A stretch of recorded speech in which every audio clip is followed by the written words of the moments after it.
pag-iisipan ko muna. Yan ang karamihang mindset ng mga tao na naghahanap dati ng opportunity. But nung na-encounter na nila ito, hindi talaga nawawala sa isip na mag-isip.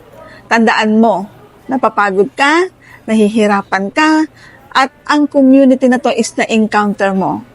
Para sa akin, wag na wag mong papatagalin. 'Di ba? Time is gold. Nahihirapan ka dyan, all you need to do is magsimula. Gaano ka katagal mag-isip?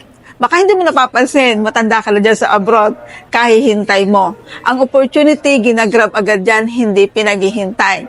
Lalong-lalo na kung ikaw ay gustong magkaroon ng pagbabago sa buhay.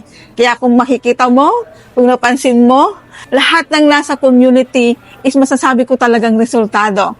Bakit? Kasi that time, nung na-encounter na lang ito, is agad silang nag-decide. Hindi na kailangang pag-isipan ng isang opportunity na makakatulong sa'yo, which is kailangan i-grab mo ito.